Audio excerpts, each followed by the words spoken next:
Okay, this is Moshe coming to you from Israel and Galilee. Let me move this closer. Okay. Today's February 1st. Trump tariffs start 10% on China, 25% on Mexico and Canada. Venezuela said they want to have a new start with America and release 6 prisoners from their jails yesterday, which were likely there for spying or something to that effect. I don't know. Anyway, Chief is in the room with me sleeping. He's been sleeping for a tremendously long amount of time without moving, and he's snoring. And it might be he's just passing quietly, or I don't know. I tried giving him a good dose of red light yesterday, strong dose, and maybe he's healing and sleeping, or more than likely he's probably passing. I don't know. But he suffered, and I've kept him going for a few years, and I'm thinking he could be even 15 years old. I don't know. I would say he's at least 12 or 13, but he could be as much as 15 or 16 because we got him as a rescue. So I'm at peace with it, and I see other things that pertain to my life personally that this could have something to do with. I don't know, but I think so. But moving along, I'm going to give you some good news today that I worked out again. And let me go into the live stream and get the posts up and make sure we got a live stream. And news today that I worked out again. And let's see.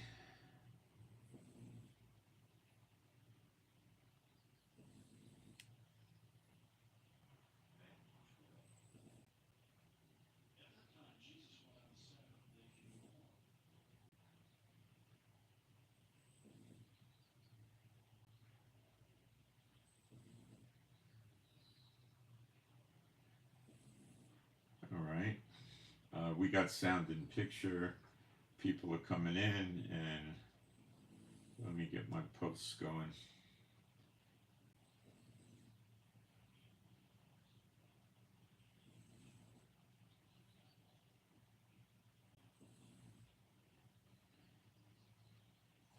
I can't talk while I do the posts or I make typos.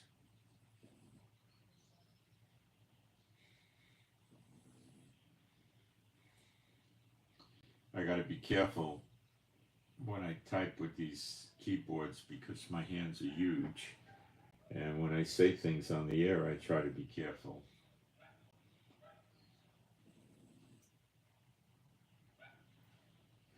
Please pray for my teeth. I've been getting my teeth sore from eating macadamia nuts and chewing dried mango, and they were hurting. And I put the red light on them, and it goes away. Yesterday in the evening, it got horrible. I had to take this over-the-counter naproxen to get it to stop, to get to sleep, and I was asking the Lord to heal me. And I woke up in this morning, and it's 98, 99% better. It's just about, I'd say it's better. I wouldn't say there's anything left. But I got to be very careful not to eat that stuff right now. So please pray about my teeth. I don't think it's infection. I think it's I don't know. I've got when I was in the world, I had a lot of money. I had a lot of my fillings replaced with crowns, and some of them broke. They're not teeth though; they're artificial. So I think that's part of the problem. I don't know what else it is. I don't want to go to doctors or dentists anymore, so I don't go. But it wasn't sensitive to hot or cold, which is usually what you get with root canal kind of stuff. So I think it's just more like mechanical, But anyway, I appreciate the prayers. Let me finish my posts and put my email address up. And pray about the the thing with Chief. Pray that God either heals him or he goes peacefully and without pain and suffering, which is what it looks like.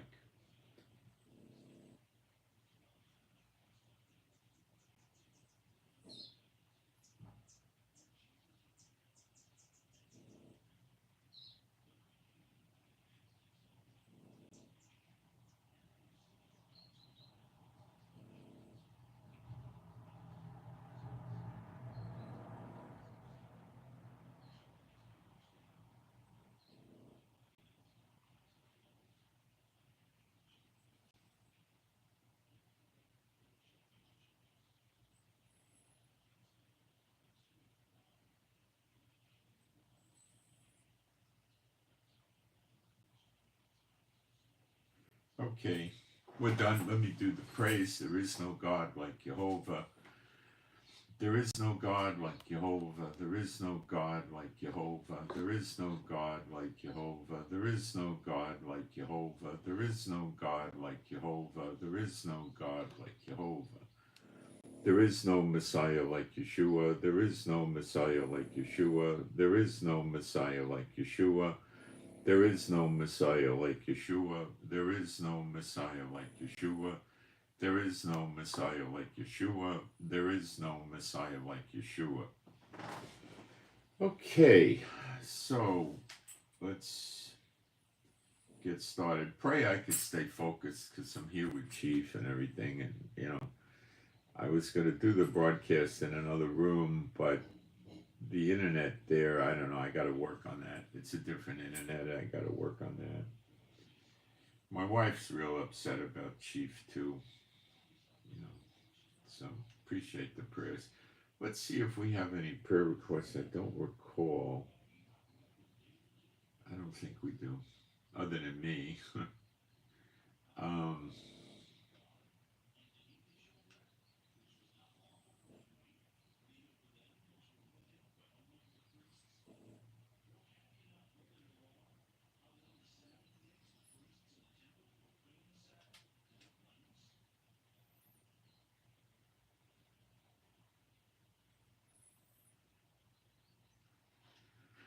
so let me start giving you some of my thoughts that I wrote down, where I think they were things the Lord was showing me. Um,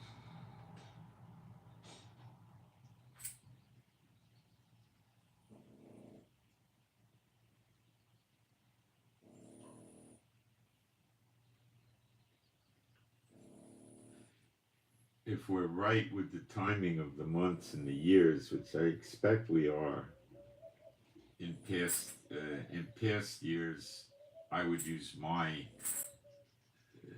system, which is using the moon as in Genesis 1, not the crops, and it would line up some of the years with the crops as well. Sometimes not, but you know, we're not to appear empty before him, but for 2,000 years we don't appear before him with no altar, no temple, no tabernacle, no priesthood. So we're always appearing empty before him, so to speak, because there's no place to appear.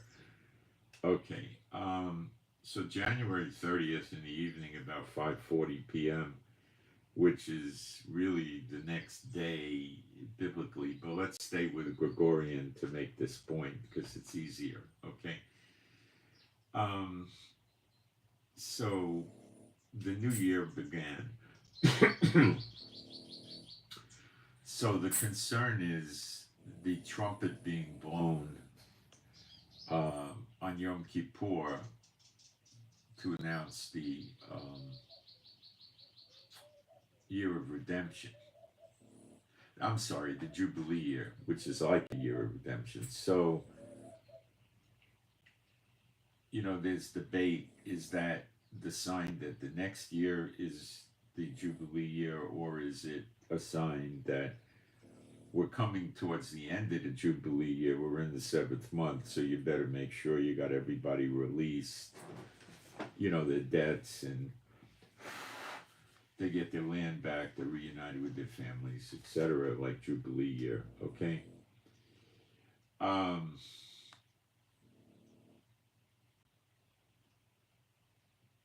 So August 10th, 2023 is the date that the Lord told me we're in recompenses, and that was when I made a mistake, and I assumed it was year of recompenses, assuming it was a 12-month year, and then towards the end of the 12 months, I learned my lesson to take every word the Lord says precisely, and what he doesn't say, and don't put it in there. And I made that mistake because I was used to reading recompenses. Oh, it's a year of recompenses. Then I got into the word study, and the word for the year for recompenses and redemption is shanat, not shana. And then I did a deep dive into shanat versus shana versus shanim. And shanim is typically the plural for year, it's years. And shanat is sort of like a floating, time period. Like it says, you shall get a lamb sacrifice a lamb of the first year. Well, that word is shanat. So I would assume that if you're going to sacrifice a lamb that's 6 or 9 months old, is that in the first year? Or is it that the lamb has year 1 and it has to be before year 2? And this is another thing we don't have any clear answers on. So if the lamb is 6 months old, you could say it's in the first year. And if it's 19 months old, you could also say it's in the first year because it's not in the second year.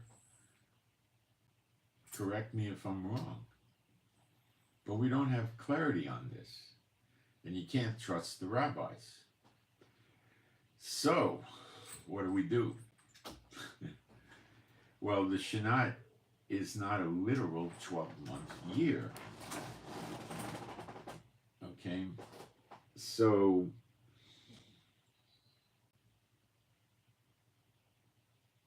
let me try to look a scripture up real quick.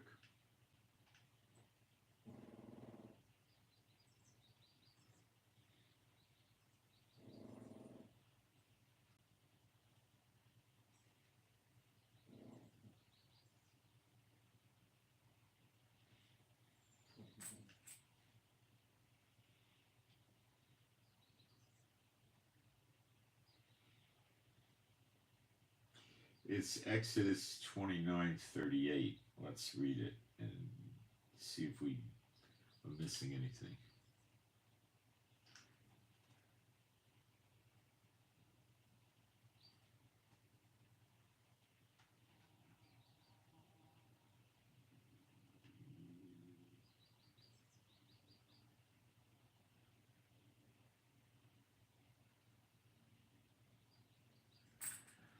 Now this is that which thou shalt offer upon the altar 2 lambs of the first year. Now, of the first year is replacing one word, which is ben, which means son. Whoa. We know so little when we use the English translations.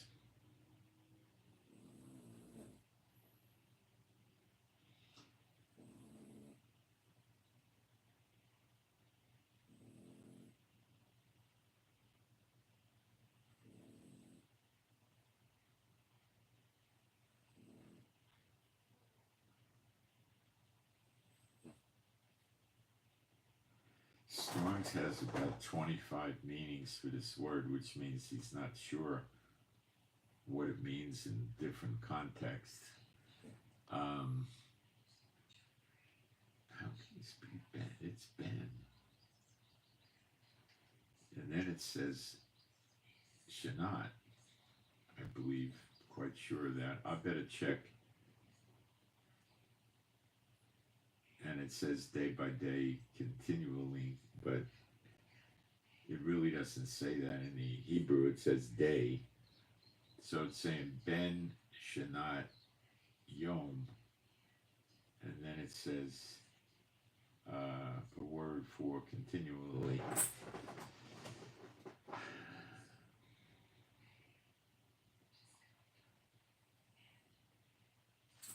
Let me check the Hebrew on this real quick.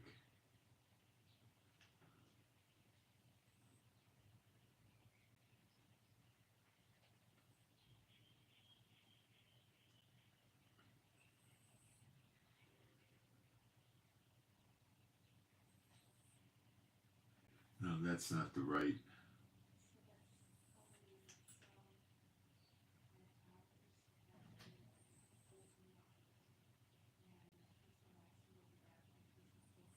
No, this one says Shana. Let me go back to the drawing board and find the right verse. That wasn't the right verse.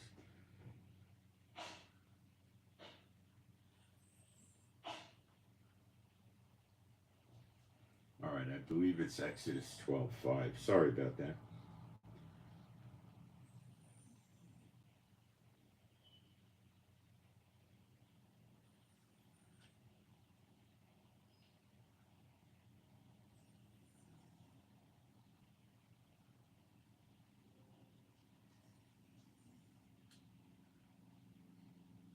No, this says Shanatu.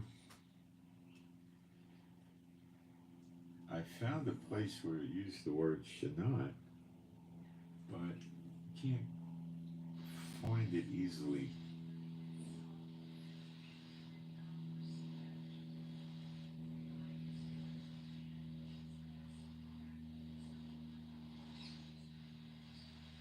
I'll check one more place and then we'll just move on. I know I found it before. Maybe it wasn't a lamb, I don't remember. Okay, Numbers 781.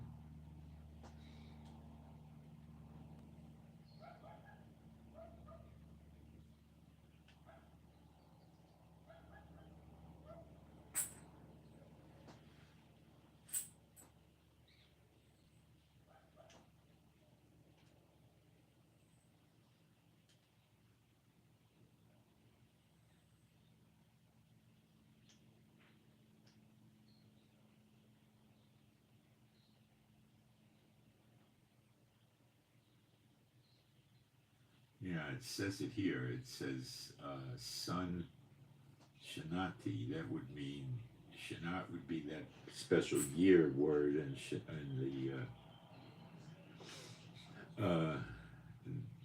the vav at the end would mean belonging to.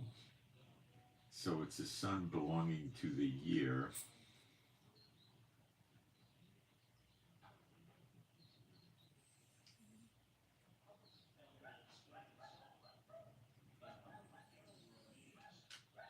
And then it's preceded, so it says Achad, which means one. It's the numeral one. So it's saying Achad ben Shanati. So it's saying a first son of the first year. So it's saying it, I believe it's saying it belongs to the first year.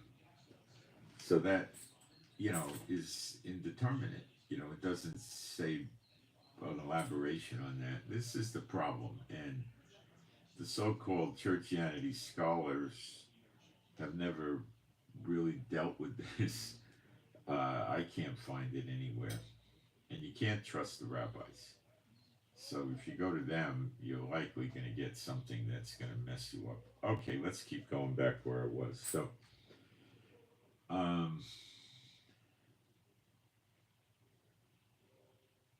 let me see if I turn down my brightness here. It'll be easier on me. I've got it turned up all the way because I was outside earlier.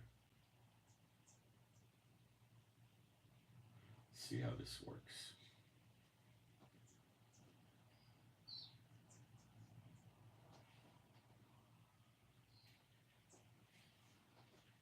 So, if we go take 7 months from the January 31st date, and remember we're mixing the biblical calendar and the Gregorian calendar a little bit here. I'm just trying to give you an idea. So we use the 30-day month, which is the biblical. So we got 210 days, 7 times 30. And if we track from,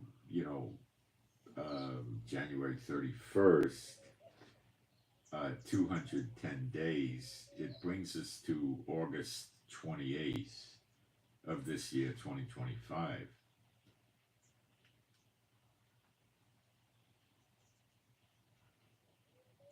So we're not exactly super precise, but let me make my point.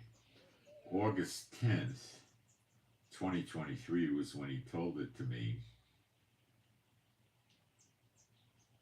So if we do the 210-day thing, it takes us to August 28th.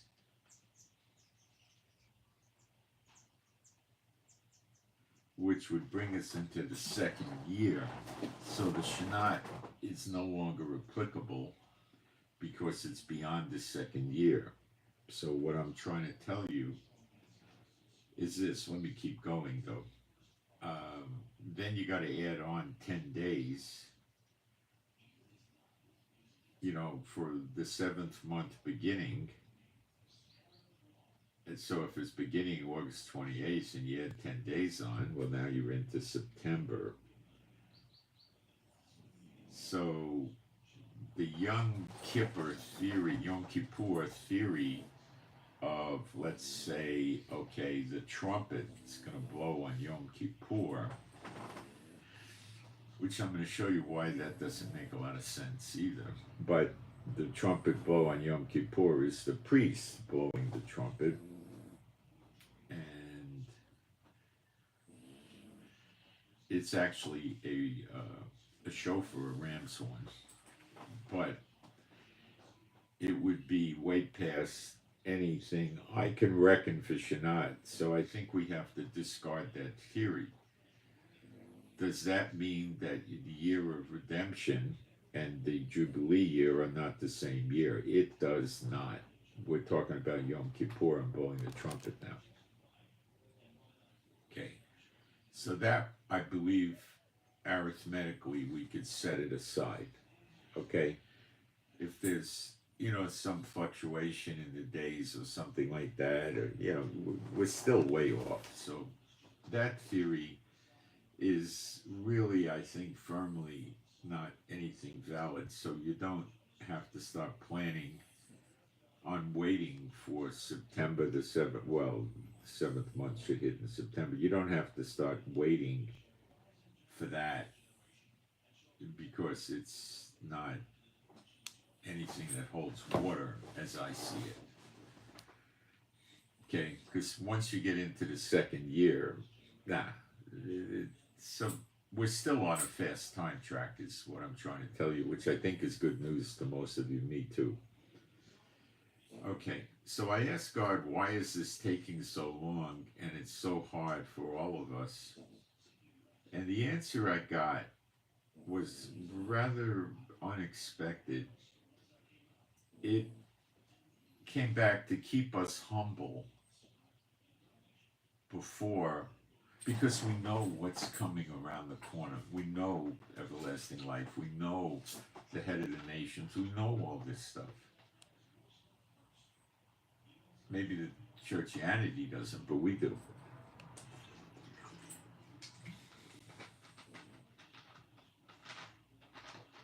And we know that, so it's to keep us humble instead of running around now, because we still haven't gotten the everlasting life. He's not putting the law in our heart, in our inward part. They shall all know me, from the least to the greatest. They're not going to go around saying, know the Lord, they shall all know me. See, this hasn't happened yet. I expect we'll probably have the mind of Christ, but because we'll be like him, it says, when you see him, you shall be like him. So we're not there yet, so he's keeping us humble. That's the answer I got. Does it make it more, enjoyable? Well, it should help. Is he also perhaps burning the dross out of us? Yeah, through the Bible studies more so. But, okay, so that's that. He didn't tell me he's burning the dross out of us. I'm just thinking, when you burn the dross in the tin, I think it has something to do with the law, but I don't think that's going to completely be leaving us until we get that put the law in their heart, that kind of thing, till that happens, which is when he appears in the clouds. In Jeremiah 50 and 51, the destruction of the daughter of Babylon, this is just bouncing around before I get into the Bible study. We read of many nations attacking America. And I think Trump's trade wars and a lot of the other things he's doing are going to cause this. He's talking now about putting tariffs on the EU. He's talking about making Egypt and Jordan take the Palestinians in. He's not giving up. And he could do that. Tariffs. He could pull the military bases out of Jordan, leaving them vulnerable for an overthrow from the rebels and Iran. And Russia might even want a base in Jordan, although I don't think they have any ability to do anything like that now. And cut off the economic aid and assistance to Egypt. There's no bases in Egypt. So, yeah, he can put tremendous pressure on them. If it goes deeper, he can tell their diplomats to leave America, cancel their diplomatic visas. He could bear down. Not so hard either for him, but it'll get them very mad. Plus the EU is getting very mad. Plus Mexico and Canada are very mad. Trump is stacking up too many enemies too fast.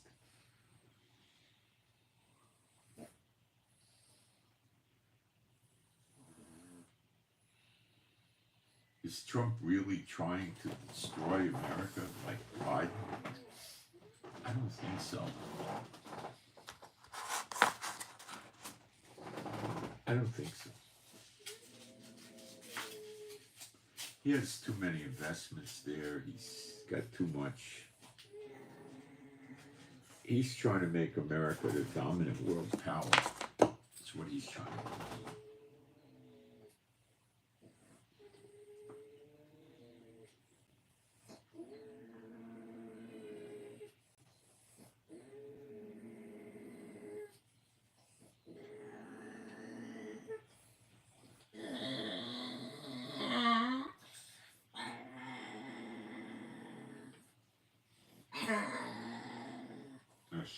I don't know what's going on.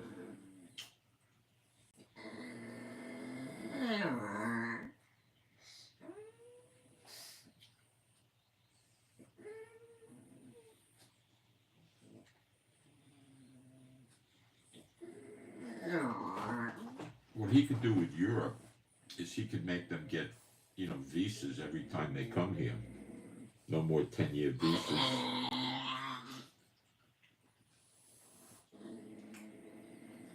He's not awake. Chief, he's not awake.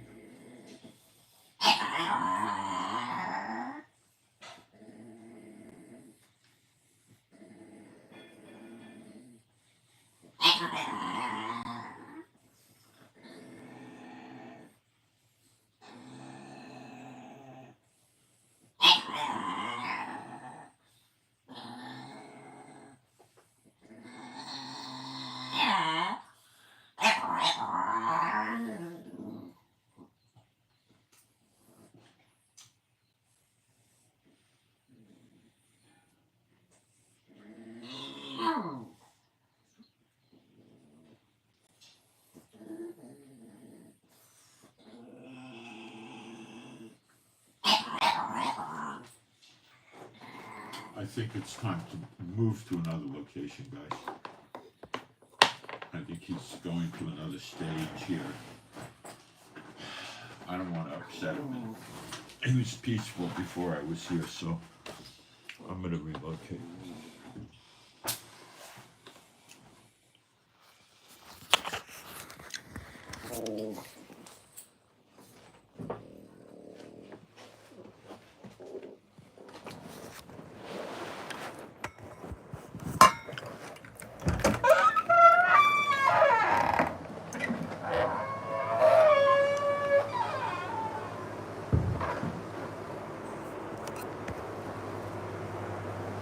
I'm disturbing him. So could I sit at the end of the table without bothering him? I'm on the air. I told you, disturbing him. I'm letting him rest in peace. I can't get the internet on. It'll take too long. I don't want to do that. I'm sorry. These are extenuating circumstances. No, it's Shabbat. I'm on the air. I know, it's Shabbat.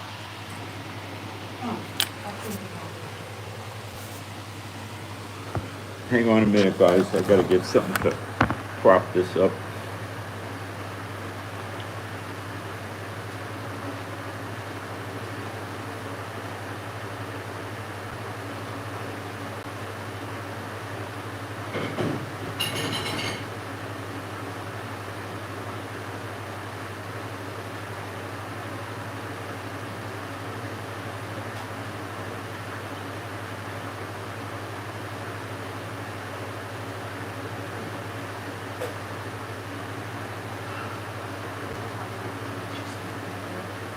Sorry.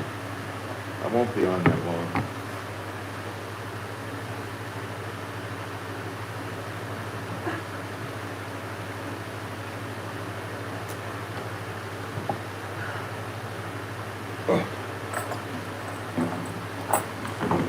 We got something here, a pickle jar. Let me see if I can make it work. I think so. All right. Sorry about that. I just want to let him in peace. Either he's healing or he's passing. I don't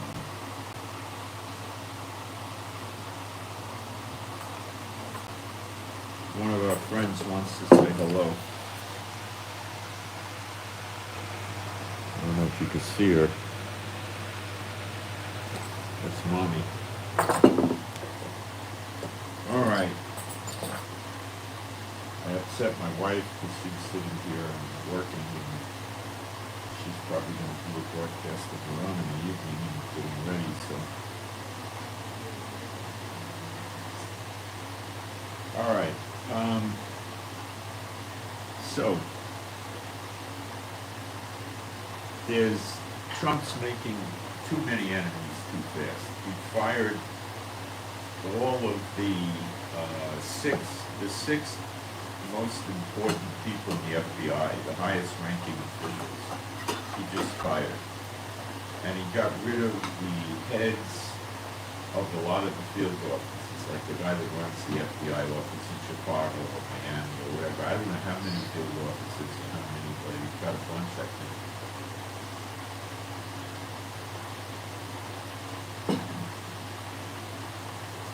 He's starting with the Federal Reserve. What I think Trump's going to do is push his new digital currency to replace the dollar, thus cutting the Federal Reserve out.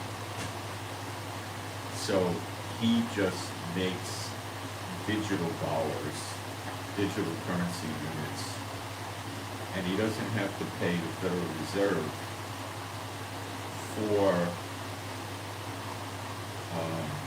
interest to make the money. The Federal Reserve is a Ponzi scheme, and the IRS is their collection agency. So he's getting rid of the IRS, which means clearly he's getting rid of the Federal Reserve because that's their collection agency. When they collect the tariffs, I don't know what he's going to do with that money. Give it to the Federal Reserve or keep it, we don't know yet. But it's not hard to get rid of the Federal Reserve, and when he does that, he's going to more than likely declare the debt illegal because of the way it was structured. There's a lot of flaws, constitutional flaws with the Federal Reserve. So and it was put into effect on the Christmas break in 1913 when very few members of Congress were there and a lot of states didn't really ratify it. It's got a lot of problems. Then when he declares the debt illegal, well then everybody is, free of their IRS debts. And he's only going to hurt the people that own the Federal Reserve, which is like 12. And then the dollar's going to soar because they got rid of the debt, the national debt goes like that. It's to the Federal Reserve. Well, they have commitment with bonds and stuff they have to take care of too. But it just goes away. You understand? So he's making enemies at the FBI. He's making enemies at the Justice Department because he got rid of the lawyers that were prosecuting him. He's making enemies in the federal employees because now he's saying they got to report to work on time every day to the office. They can't work at home. And then he's fixing things with the gender stuff, getting rid of DEI and equal opportunity, and he's going crazy all at once. Not a good thing. Not a good thing, really.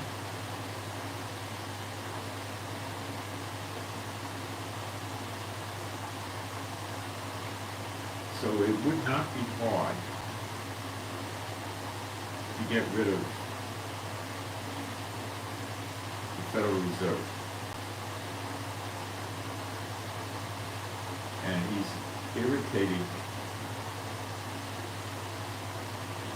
a lot of people around the world. A lot of countries are being irritated badly.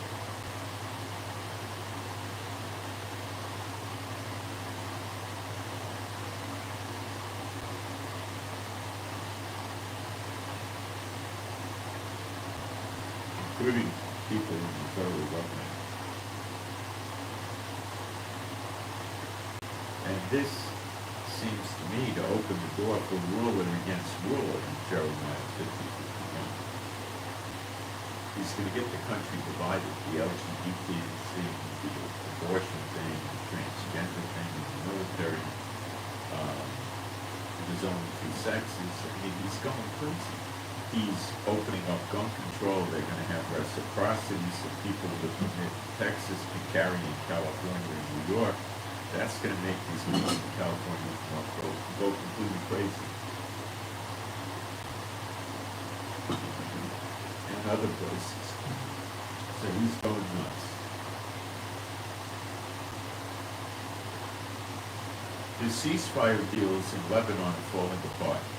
Hezbollah has been escorting, the Lebanese army regular has been escorting members of Hezbollah in civilian clothes back to the south to move into houses. They throw the uniform off and put on civilian clothes. Some are real civilians, of course.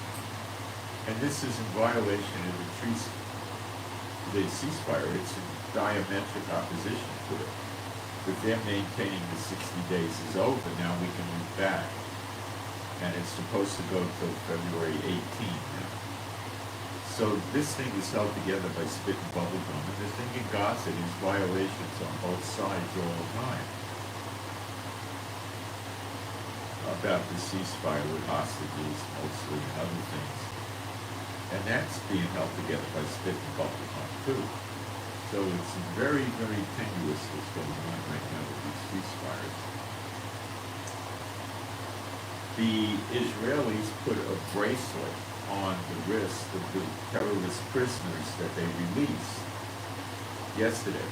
And they had a quote from Psalms.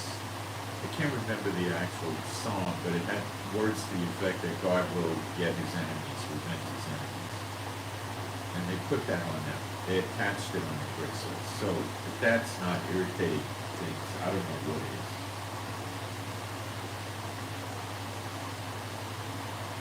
And the reason for that is the way they released the hostages with gunmen wearing masks and stuff like that. There were more hostages released yesterday, by the way. That was a successful release.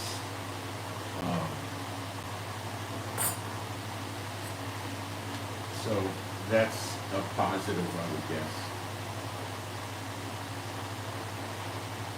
The plane crash is right now very difficult to figure out what's going on. I tell you, it's very hard. The plane that went down in Pennsylvania was an air flight to get people out of there that it was actually a young guy, a kid, and he was being evacuated on a medical flight, and the plane just went down in a fireball. So 2 plus 2 equals 4. It sounds like something's going on with the planes, reminding me of the drones. We don't know yet, and we're not sure, but it'll leak out from social media this week. You'll get the idea pretty quick. I don't know exactly what it is, but I don't like to believe in coincidence.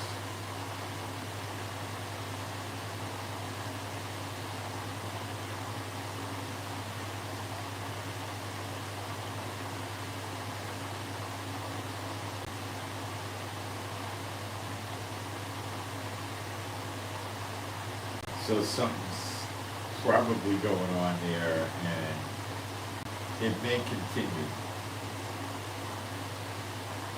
Okay. So I don't know yet, but it doesn't look good for it to just be coincidence, not the way I'm reading it. The timing was rather close.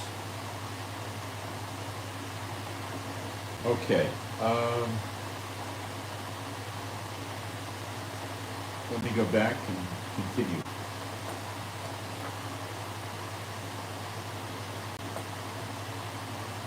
Russia did a rather substantial strike a few hours ago against Ukraine. They launched around 8 or 10 bombers, which were probably going to shoot missiles. And we don't know about the damages yet in Ukraine. It's coming out now that Ukraine actually did destroy about 20% of Russia's oil refinery capacity. And they've been doing it with drones, and they managed to do a strike on a refinery 2,000 kilometers away from the confrontation line between Russia and Ukraine. And that's a pretty decent distance, 1,200 miles. Now, that's damaging Putin.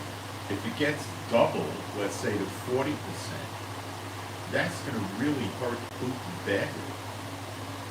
And they did 20% in 2 weeks. Why can't they do another 20%? Let's say Trump gives them long-range missiles where they can go out 300 miles with missiles. Well, they could probably in another 2 or 3 weeks or less get up to a 40% reduction in Russia's oil refinery capacity.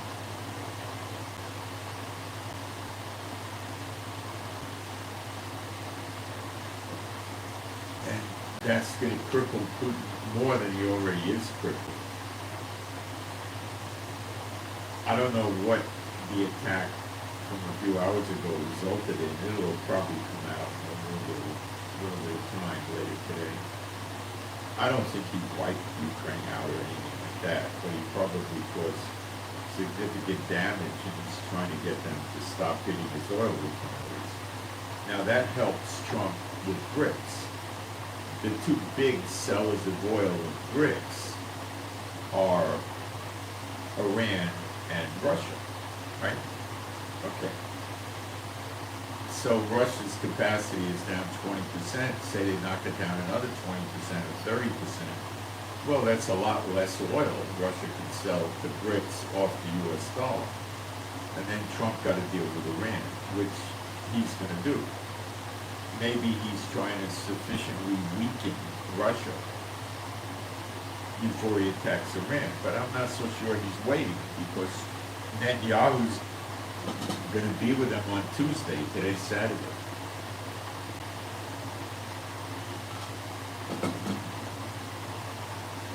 America uses this thing with Chief has me upset.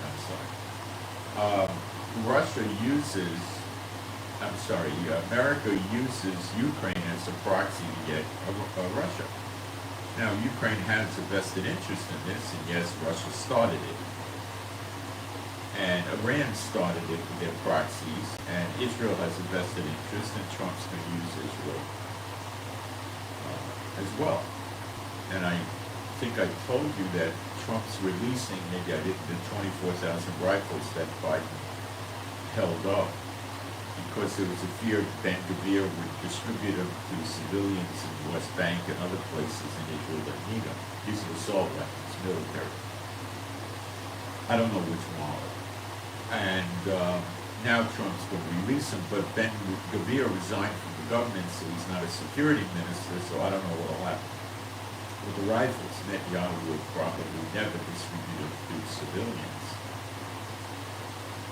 If he did, which I doubt, but he might, it would make a slight dent in the terrorism, a noticeable dent. But you probably need to give out about 250,000 guns to the Israeli civilians, and then you'll curtail terrorism tremendously. It'll go way down. But it's still going to exist because these people go out to get killed and become martyrs and get the 70 virgins. That's the reality. So at least those weapons are coming. Trump did say he might increase the 10% tariff on China that goes into place tomorrow. No, it's in place today. Up to 60%.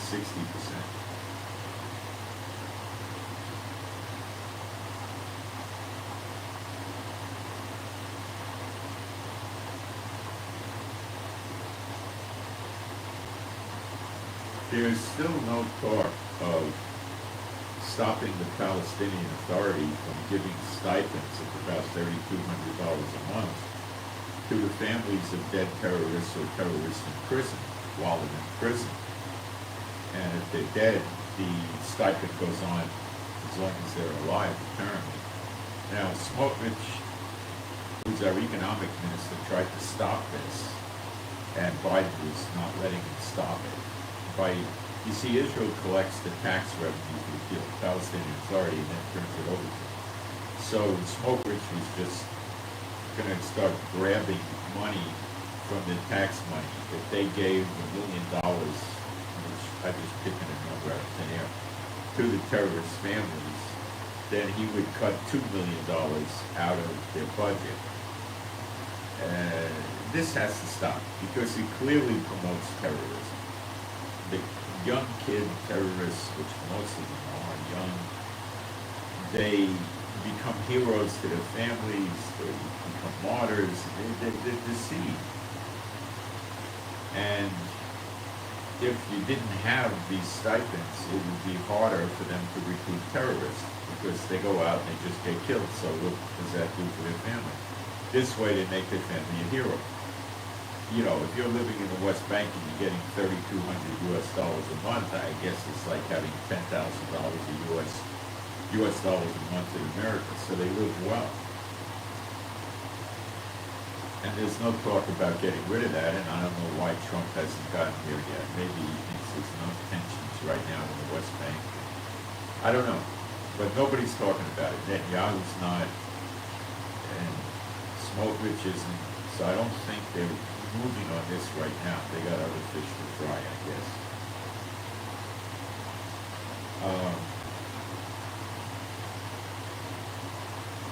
Venezuela has decided to back off against America. And he said, we want to start all over again with America and make things better between us. And they released 6 Americans that were in Venezuelan jails. I don't know what for. They could have been accused of spying, they could have had illegal papers, they could have been drugs, I don't know. But he did that as a gesture, which is probably well received by Trump. If you submit to Trump and say, let's be friends, which means you're going to do what you have to get along with Trump, Trump reciprocates. He's not an idiot. You come to him and you're submitting and you want peace with him, he'll give it to you.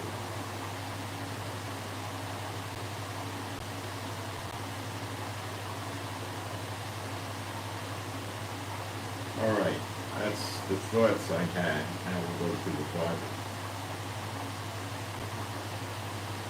So we're going to focus on the trumpet. And which I said is really a shofar, a ram's horn. But you read in the Bible about a great trumpet, okay, and you also read about the shofar, the ram's horn, the regular, that the people blow, the Levites blow. So the church world has blurred the two together, and that's what we're going to work on now.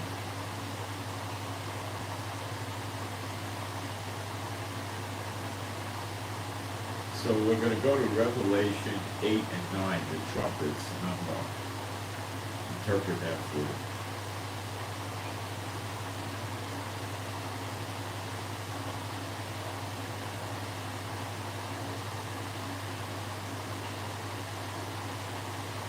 And when he had opened the seventh seal, there was silence in heaven about the space of an hour. And I saw the seven angels. Now that's rather dramatic, okay? An hour, so I saw the seven angels which stood before God, and to them were given seven trumpets. Okay, and another angel came. Now, would that be a ram's horn in heaven? I don't see it. Because do we have rams running around in heaven and we're going to slaughter them in heaven, which means their death in heaven, and use their bones to make them? I don't see it. It's a trumpet, I guess. Probably something made out of precious metal. Gold, silver, something. And another angel came and stood at the altar, having a golden censer, and there was given unto him much incense, that he should offer with the prayers of all saints upon the golden altar, which was before the throne. This is apparently a heavenly depiction. And the smoke of the incense, which came with the prayers of the saints, ascended up before God out of the angel's hand. And the angel took the censer and filled it with fire of the altar, and cast it into the earth.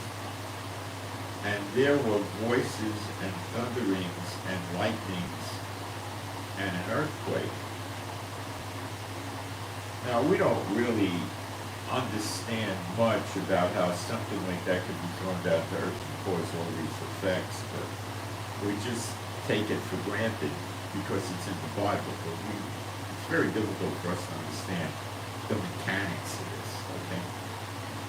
And the seven angels which had the seven trumpets prepared themselves to sound. The first angel sounded, and there followed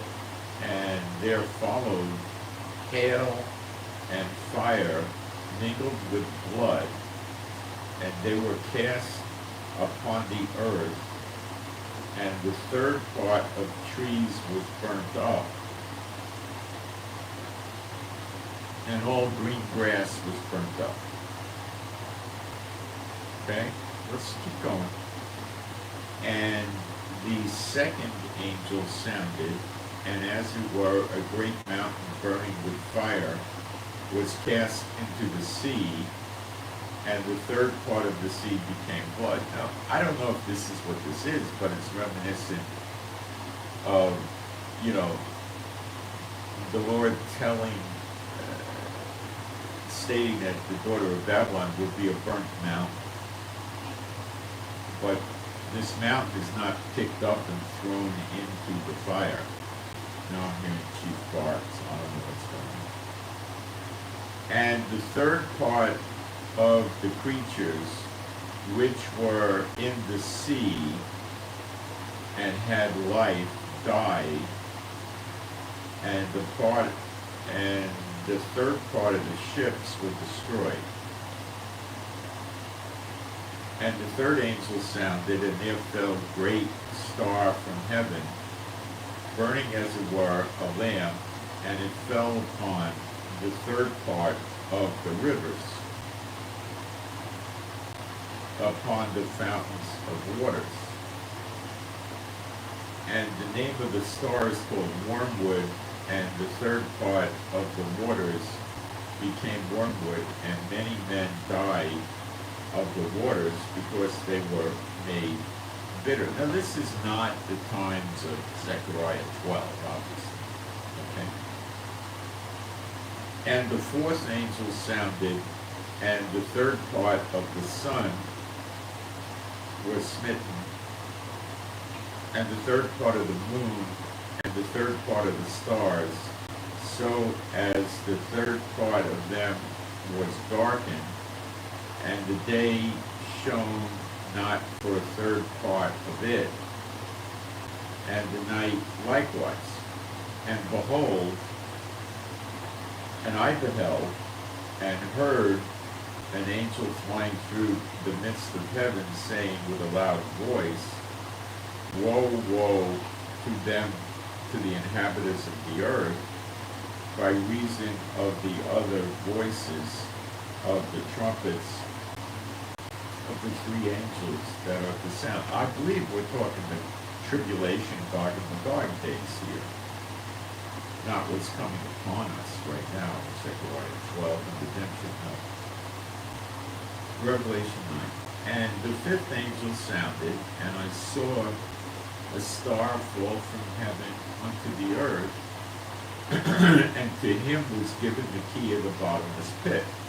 Now this is when the beast comes up out of the pit, and the locusts with tails like a serpent, and others have tails like a scorpion, stinger, come up.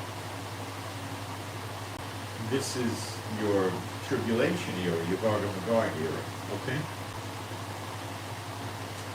And Revelation 8 and 9, you know, the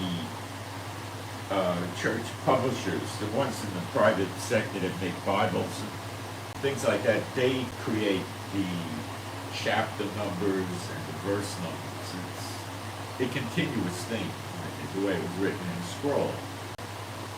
And he opened the bottomless pit, and there arose a smoke out of the pit. Now it's helpful for us to be able to find verses when we got chapter and verse numbers and to study the word meaning stuff. It has a place, but you have to remember that it's artificial, imposed by man. You gotta understand. Okay. And he opened the bottomless pit, and there arose the smoke out of the pit as the smoke of a great furnace, and the sun and the air were darkened by reason of the smoke of the pit. Well, that hasn't happened yet. The beast hasn't come up yet. And there came out of the smoke locusts upon the earth, and unto them was given power as the scorpions of the earth have power. And it was commanded them that they should not hurt the grass of the earth, neither any green thing, neither any tree. See, they're locusts, they eat the crops, the vegetation. They don't eat bricks and, cars and, they don't eat that. They eat vegetation. Okay? Neither any green thing, neither any tree, but only those men which have not the seal of God in their foreheads. So, where do you see this? This is what the church never teaches. You go to Ezekiel 8. I'm just going to glance on this, okay?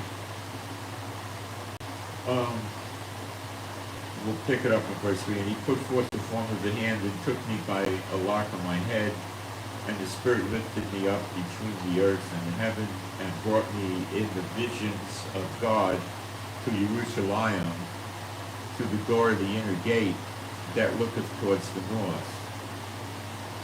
And where was the seat of the image of jealousy. This is your abomination of desolation. The desolation means the glory of God of Israel leaves the temple.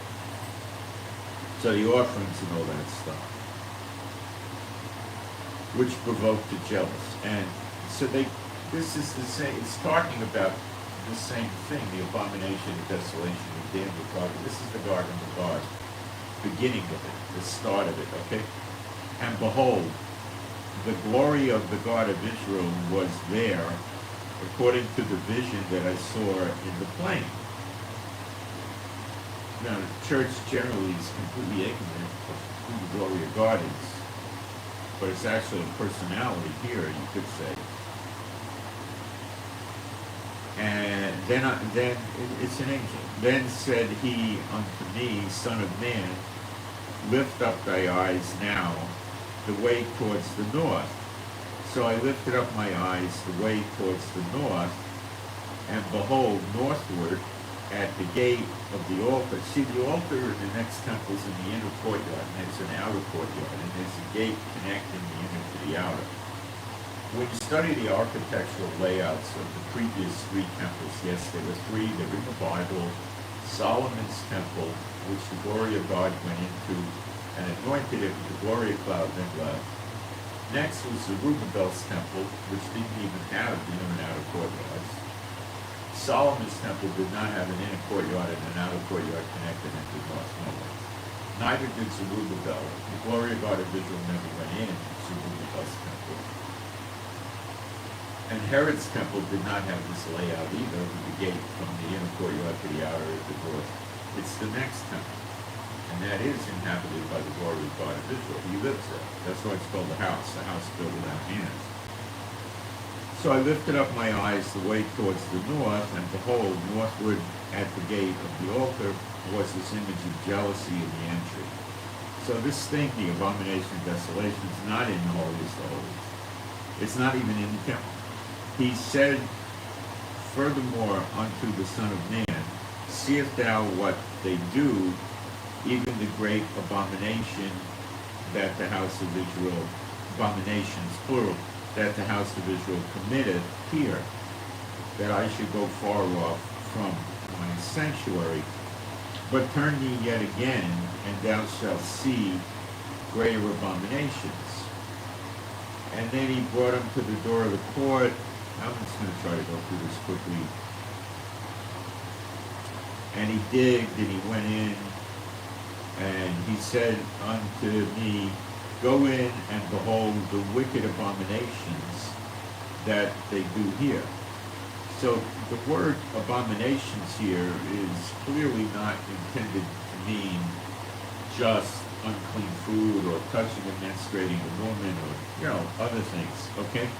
It's a rather broad word, but it has a, not an exclusive, but it's often meant to, things like idols and dedicated to unclean spirits, that kind of thing. So I went in and saw, and behold, every form of creeping thing and abominable beasts and all the idols of the house of Israel. So it's not just unclean animals, it's the idols portrayed upon the wall round about. And there stood before them 70 men, so when you read about them, eating the swine and the trees and the groves, they went out into the trees and the groves to worship unclean spirits, idols or demons, whatever they were worshiping, were all related.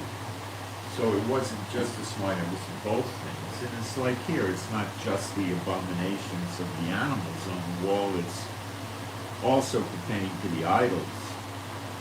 And there stood before them with the swine in the groves and the trees. That's where they hold their sicko, rituals, sacrifices, offerings, or whatever they do. And there stood before them 70 men of the ancient of the house of Israel. Those are the 70 counselors that I told you about from Isaiah 1. And in the midst of them stood Jazaniah the son of Shephaiah with every man a censer in his hand, and a thick cloud of incense went up. And said he unto me, Son of man, hast thou seen what the ancients or the elders of the house of Israel do in the dark? See, that's where they do their wicked stuff in the dark, out in the woods or something like that at night. Every man in the chambers of his imagery, for they say, Jehovah seeth us not, Jehovah hath forsaken the earth. Because of all these things we're reading about in Revelation 8 and 9, probably, He said also unto me, Turn thee yet again, and thou shalt see greater abominations that they do. Then he brought me to the door of the gate of the Lord's house, which was towards the north, and behold, there sat women weeping for Tammuz. That's the sun god that certain religions worship on Sunday, changing the Sabbath to Sunday. They have denominations. You know who I mean, the churches. If you were going to worship Tammuz, the sun god, what better day would it be than Sunday? Then said he unto me, Hast thou seen this, O son of man? Turn thee yet again, and thou shalt see greater abominations than these. And he brought me into the inner court, the Lord's house, and behold, at the door of the temple of the Lord, between the porch and the altar, so that's in the inner court, were about 25 men with their backs towards the temple, turning their back to the Lord, the temple of the Lord, and their faces towards the east, that's where the sun rises, and worship the sun towards the east. Tammuz, the sun god, the church god, the other Jesus. Then he said unto me, Hast thou seen this, O son of man? 2 Corinthians 11:4 tells you they have another Jesus, they have another gospel, and they receive another spirit. So the same thing happened in the temple. This is many years down the road. What they commit, the abominations which are committed here, for they have filled the land with violence, and have returned to provoke me to anger. Lo, they put the branch to their nose. Therefore, I also will deal in fury. My eye shall not spare, neither will I have pity. And though they cry in my ears with a loud voice, yet I will not hear them. Okay, so now what happens? Remember, I think it's Jeremiah 31, after redemption, he judges each man by their own sins. So he doesn't corporately punish Israel anymore because a lot of them were sinning. Now it's individual.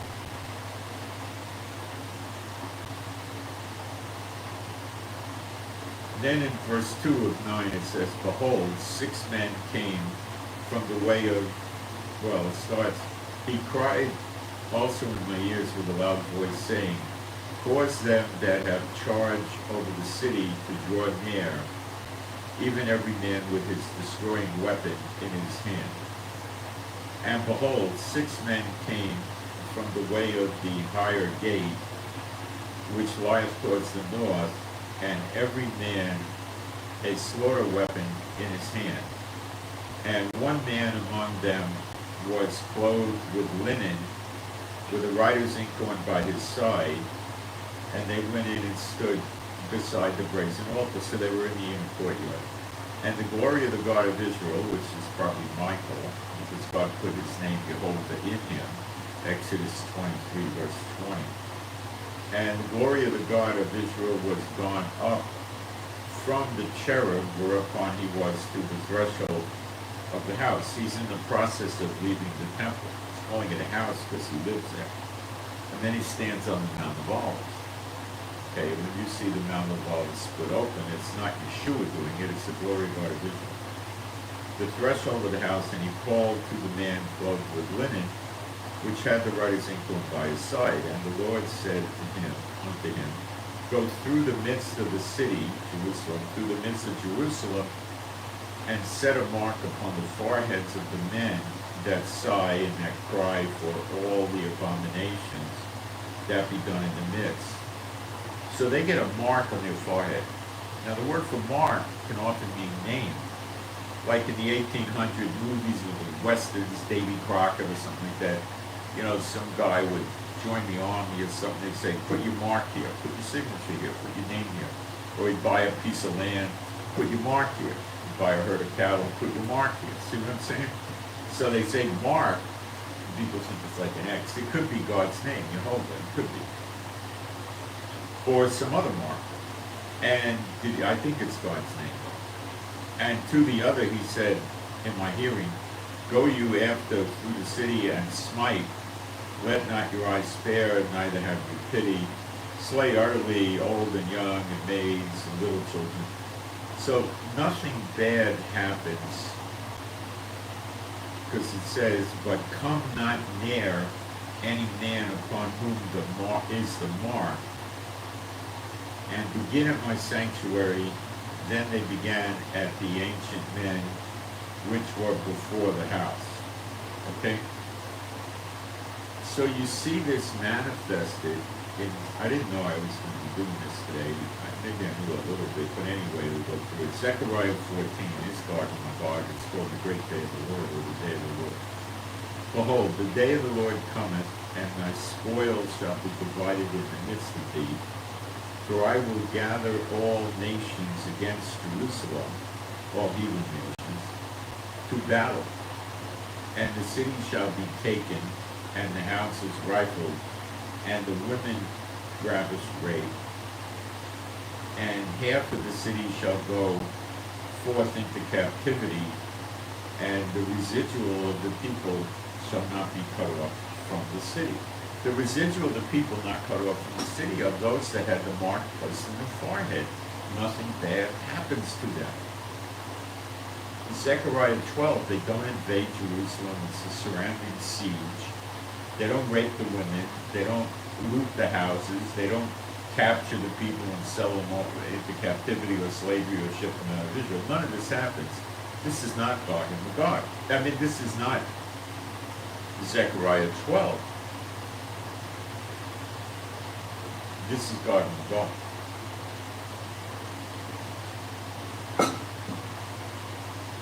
That's what Jacob's trouble is, Zechariah 12. Great is Jacob's trouble, but he shall be saved out of it. Here in Gog and Magog are obviously not being saved out of it. This is some of the larger fallacies that the churches teach that mess the people up. All right, Revelation 9. Let me check the last one quickly.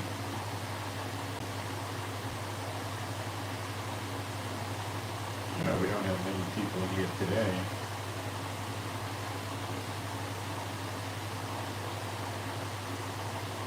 Is Trump Cyrus? Cursed be the man that trusts the man.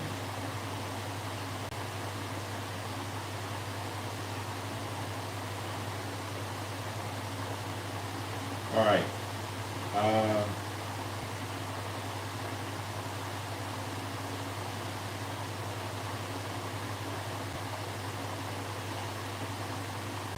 All right, so now we're in Revelation 9:5. And to them it was given that they should not kill them, but that they should be tormented 5 months.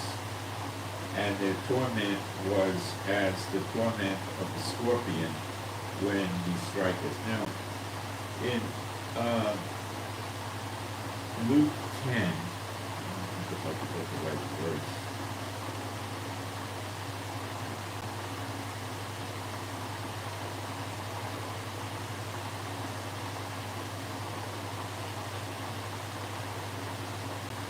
Verse 17, and the 70 returned again with joy, saying, Lord, even the devils are subject unto us. It doesn't say we're tossing them out, it's saying they're subject unto us. So you can command them. Well, that's a big study on spiritual warfare, not that big, but I've done it many, many times. Through thy name, Yeshua's name. And he said unto them, I beheld Satan as lightning fall from heaven. Well, he was saying this in the past tense way back then before he died and was resurrected. Behold, I give unto you power to tread on serpents and scorpions. Well, those are the locusts with the tails like scorpion stingers and a snake's head that torment the men. And over all the power of the enemy. So you can tread on anything the enemy does, you can undo, stop, and prevent. The power of the enemy, and nothing shall by any means hurt you. Oh, they don't teach the science, and they don't want you messing with the demons. If there was 2 or 3 million people that knew this and practiced it, Satan would never be running the show. He'd be going crazy all the time. But we do it. Revelation 9, 6. And in those days shall men seek death, and shall not find it, and shall desire to die, and death shall flee from them. I guess some try to kill themselves if it doesn't work. Maybe they jump off the roof, and they're all mangled, but they don't die, or I don't know. We'll have to see. And the shapes of the locusts were like unto horses prepared unto battle, and on their heads were as it were crowns like gold, and their faces were as the face of men. If you take a magnifying glass and look at a housefly, you'll get the idea what this is saying. Now, I don't know how big these locusts are. Like this, like this, 6 feet. I have no idea. And they had hair as the hair of women, and their teeth were as the teeth of lions. That's so they could eat all the vegetation and stuff. And they had breastplates, as it were, breastplates of iron, as it were. So I don't think it was iron, but it's like it or something. And the sound of their wings was as the sound of chariots of many horses running to battle. So with the wings and all this stuff, they're locusts. They're not a 200 million man army from China. Okay, that's more crap from the church. And they had tails like unto scorpions, and there were stingers in their tails. And their power was to hurt men 5 months. And they had a king over them, which is the angel of the bottomless pit, whose name in the Hebrew tongue is Abaddon, and in the Greek tongue his name is Apollon. Well, that's the beast. He comes out in Revelation 9 when the pit opens and the locusts and the smoke come out. That hasn't happened yet. And it's not Trump or Putin or Elon Musk or Trudeau or any of this. One woe is past, and behold, there come 2 woes more hereafter. And the 6th sounded, and I heard a voice from the 4 horns of the golden altar, which is before God. This is up in heaven, this altar, saying to the 6th angel, which had the trumpet, loose the 4 angels that are bound at the great river Euphrates. And the 4 were loose, which were prepared for an hour and a day and a month and a year to slay the 3rd part of men. This is in the tribulation, it's not now. And the number of the army of the horsemen were 200,000. Now, that's your bugs, your locusts. Okay? And I heard the number of them. And thus I saw the horses in the vision, and them that sat on them, having breastplates of fire and of jacinth and brimstone, and the heads of the horses were as the heads of lions. Remember, it said they have teeth like a lion. And out of their mouth issues fire and smoke and brimstone. by these three was the, now maybe this is a different kind of a bug now, with the fire and the brimstone. It could be another type of bug, I'm not sure, or it could be the same locust. By these three, well, I'm thinking maybe the three is the ones with the fire coming out, the ones with the tail like a serpent, the others with the tail like a scorpion. So there's probably a third chemical. By the fire and by the smoke and by the brimstone which issued out of their mouths. For their power is in their mouths, and their tails, for their tails were like unto serpents. No, I guess this is the same thing. This is not another one. This is the type of locust that has the serpent's tail. It has the fire. So I guess the ones with the scorpion type tail don't have the fire. And had heads, and with them they do hurt. And the rest of the men which were not killed by these plagues, yet repented not of the works of their hands, that they should not worship devils and idols of gold and silver and brass and stone and of wood, which neither can see nor hear nor walk. Neither repented they of their murders, nor of their sorceries, nor of their fornication, nor of their thefts. They were probably cutting the heads off people that wouldn't take the mark. That's right. All right. Let me go back into the notes.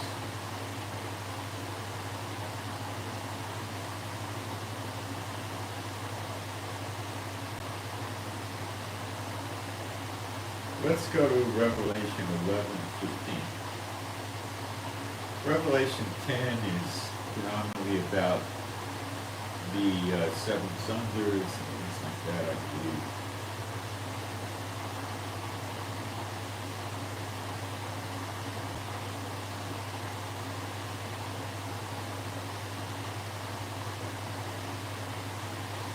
And the seventh angel sounded, and there were great voices in heaven saying, the kingdom of this world, or the kingdoms of this world are become the kingdoms of our Lord and of his Christ, and he shall reign forever and ever. Okay?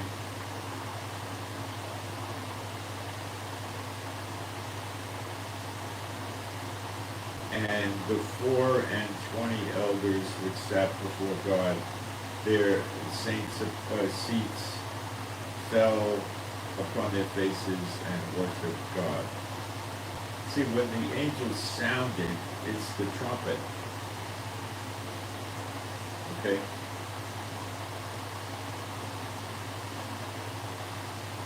But this was not the Levites or man doing the trumpet, the ram's horn. This is coming from heaven.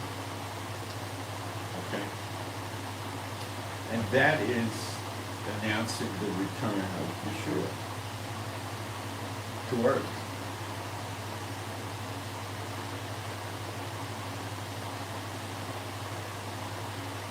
That's the seventh trumpet.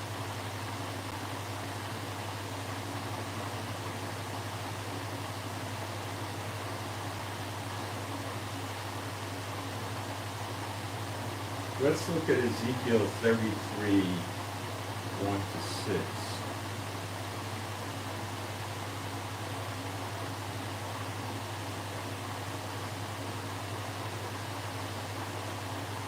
Again the word of Jehovah came unto me, saying, Son of man, speak to the children of thy people, and say unto them, when I bring the sword upon a land, if the people of the land take a man of their posts, and set him for a watchman. If when he seeth the sword come upon the land, he blow the trumpet, and that's the shofar, the ram's horn. and warn the people. Then whosoever heareth the sound of the trumpet and taketh not warning, if the sword comes and takes him away, his blood shall be upon his own head. He heard the sound of the trumpet and took not warning, his blood shall be upon him. But he that taketh warning shall deliver his soul. So when God's blowing the trumpet, do you think he's giving him a last warning to just throw themselves down and say, please, Father God, Jehovah, forgive me in Yeshua's name or something? No. But the watchmen see the sword come and blow not the trumpet, and the people be not warned. If the sword come and take any person from among them, he is taken away in his lawlessness, but the blood will I require at the watchman's hand. So thou, O son of man, I have set thee a watchman unto the house of Israel. Therefore thou shalt hear the word at thy mouth and warn them from me. So there's a lot of idiots running around that call themselves the Watchmen, right? And they're giving you lying doctrines and beliefs, twisting the scriptures. What do you think is going to happen to them? It would be bad. They're not sounding a legitimate warning cry. They're giving false alarms.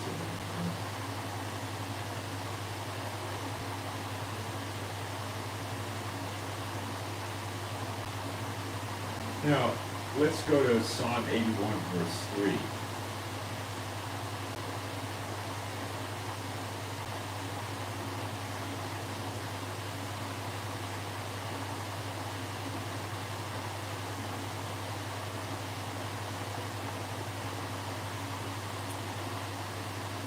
Blow up the trumpet in the new moon in the time appointed by our solemn feast day. So this was the statute for Israel and the law of the God of Jacob. So, Smoky in here again? what? It's not smoky in here yet? Who am I hearing what? He stopped barking at me. So when there's a new moon spotting, it's a feast day in the law. And they announced it by blowing the trumpet. I think they also had signal fires on high mountain places, elevated areas where when some of the Levites, I assume it was the Levites doing this, would spot the new moon, they would have a fire ready to go and they would light the fire. And then if in another part of Israel they couldn't see the new moon because it was cloudy or rainy or something like that, but it was seen, let's say, from Jerusalem,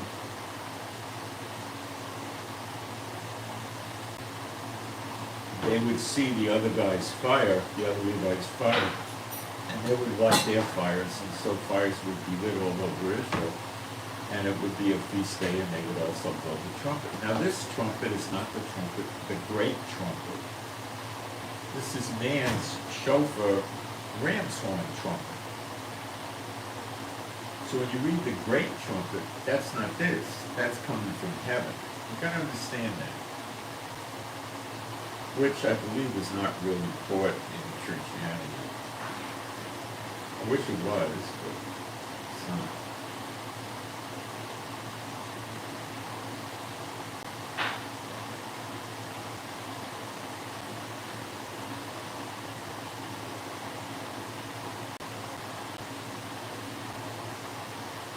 So when they blow the trumpet on Yom Kippur, that's not God's great trumpet. That's the Levites blowing the trumpet in Jerusalem. That's the difference. It's not an angel blowing the trumpet.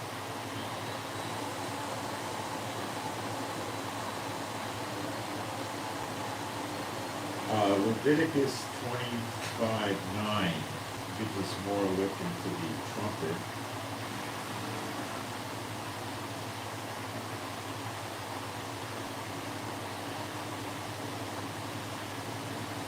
Then shalt thou cause the trumpet of the Jubilee to sound on the 10th day of the 7th month, in the day of atonement, that's Yom Kippur, shall you make the trumpet sound throughout all your lands. Shall you make the trumpet sound throughout all the lands. So I imagine they blow the trumpet in the synagogues and stuff like that. I don't think you man or Levites going to blow a trumpet in Jerusalem and you're going to hear it 120 miles away, you know.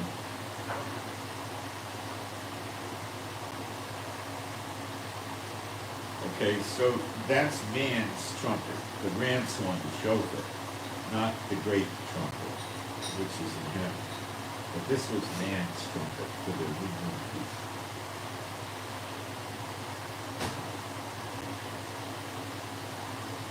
Churchianity never caught on with the Messianic churches. The Messianic Churchianity never caught on with the new moon and having a feast day, because it would, people would understand, well, you got to spot the new moon in Jerusalem, so we would be doing it for Israel. So you would be doing it from Israel's time zone and draw attention to Israel. So they just let this one fall away. They don't bother with it, but they do try the Passover, don't they? Even though you're only supposed to do Passover in Israel. But it says in the scriptures, if you're traveling during the Passover, they have a second Passover the next month, because you're not supposed to celebrate it when you're out of Israel. You only celebrate it in Israel. So now we go to Isaiah 27:13.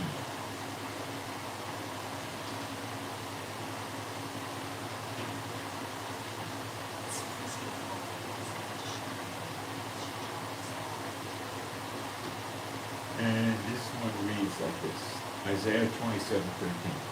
And it shall come to pass in that day that the great trumpet shall be blown. Now this is the Gadol, that's what the great means, the Gadol trumpet, okay? It does say shofar, okay, in the Hebrew, but I would assume this is the heavenly one. The great shofar shall be blown, and they shall come, which were ready to perish in the land of Syria,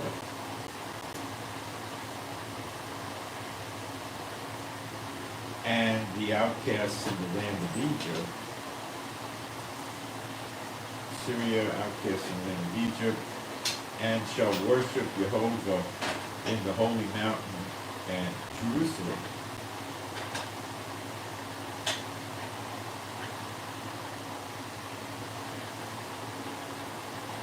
Now the previous verses give us a sense of timing.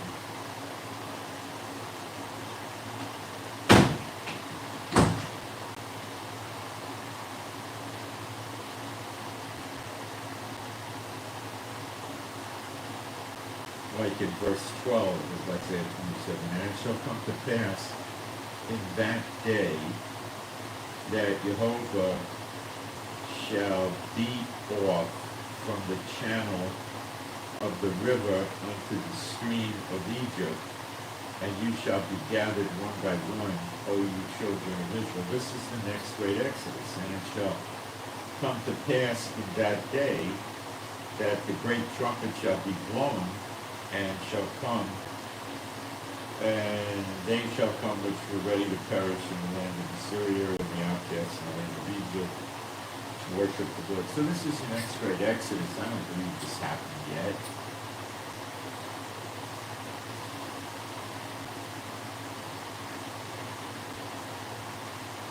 So does it sound like the day Yeshua appears in the clouds that the great trumpet's going to be blown? Yeah, it sure does. So the moon's going to go to blood, the sun will go dark, the great trumpet will be blown. It'll be quite a day coming up real soon.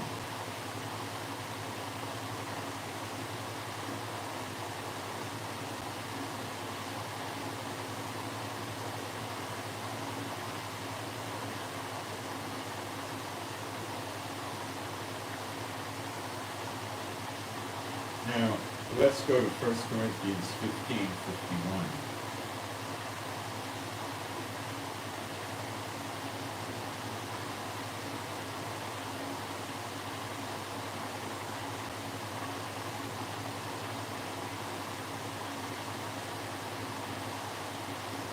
Behold, I show you a mystery.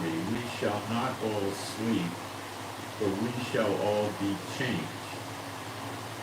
In a moment, in the twinkling of an eye, at the last trump. For the trumpet shall sound, and the dead shall be raised incorruptible. That's, I think, Thessalonians 4. Okay? And we shall be changed. For this corruptible must put on incorruption, and this mortal must put on immortality. So then this corruptible shall put on incorruption, and this mortal shall put on immortality. Then shall be brought to pass the saying that is written, death is swallowed up in victory. O death, where is thy sting? O grave, where is thy victory? The sting of death is sin, and the strength of sin is the law. But thanks be to God, which giveth us the victory through our Lord Yeshua HaMashiach. Therefore, thy beloved brethren, be ye steadfast, unmovable, always abounding in the work of the Lord, for as much as you know your labor is not in vain in the Lord. So, when this trumpet is blown, this could mean that it's when Yeshua returns to earth, because it says there's no death in New Jerusalem. But then the other side is there is death outside of New Jerusalem, apparently. And there's death when Jehovah comes down from heaven after the tribulation is over and burns him up and burns the whole universe up. So it appears it's that time when God brings with him the saints and everything like that, resurrecting the dead, so to speak. So it seems to be referencing the end of everything. It's when we go up on the clouds to heaven for eternity with Father God, Jehovah, and Yeshua. Okay? Well, that's not the Levites blowing the trumpet, that's coming from heaven. I don't know what it sounds like. I imagine it's loud and doesn't sound like anything else we ever heard.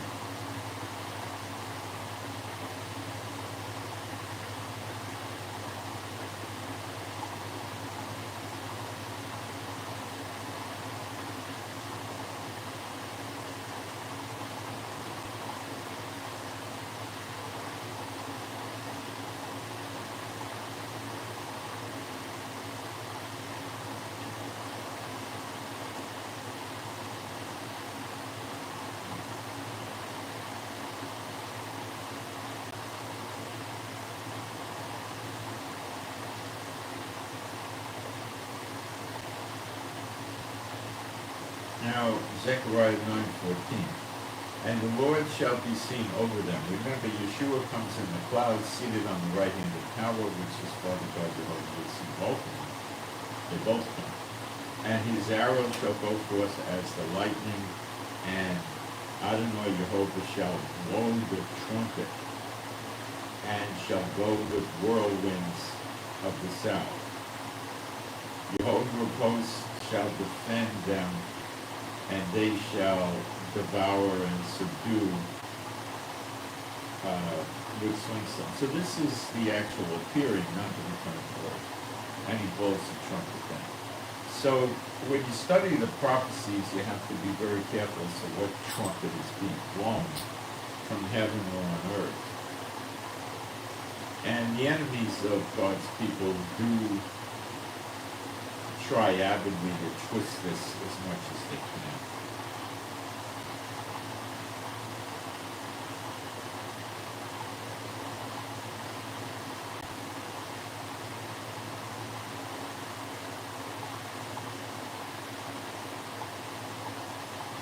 So I guess the good news here is we're not going to have to wait for Yom Kippur or anything. So that's not going on. So it's still, I think, soon, but I don't have some exact point. Keep asking the Lord for mercy and grace. Tell him how hard it is down here. You know? Ask what's wrong. He asks him to restore Jerusalem all the time, every day. Pray for the peace of Jerusalem. Pray to come to Israel. Pray for the appearing. Pray, pray, pray. You have not because you ask not. This might be a factor. I don't know. Maybe there's not enough prayers going up. I have no idea. It's also prophesied in the scriptures rather firmly. That's not going to change, but for crying out loud, pray, pray, pray, please. Your sake, my sake, everybody's sake, pray, pray, pray. Boy, a lot of people don't want to watch this today. Yeah, I'm sorry about the noise. I had to not stay in my office today. All right.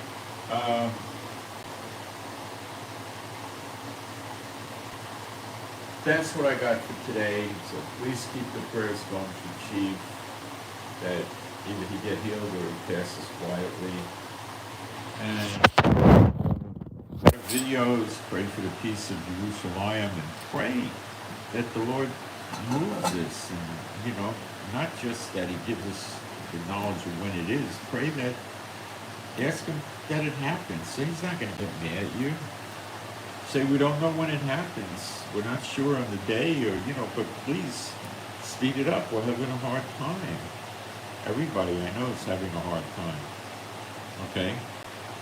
And the ungodly Satan bots are walking around like nothing's ever going to go wrong. You can't pay attention to that because they're in an eternity snare.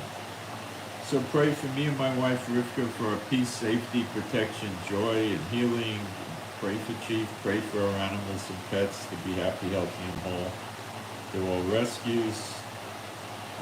Pray for better videos. I think I said that. Pray for our finances. And I send my Shabbat Shalom to all those who love Yeshua HaMashiach. And you could ask me questions, and I really appreciate it when you send me feedback as to how I'm doing with these videos. If you're understanding it or not, or you have confusion, write me. My email address is in the bottom of the description box under the video. It's israelgiving with the number 7 at Gmail. Israelgiving with the digit 7 at gmail.com. And it's also high up in the chat.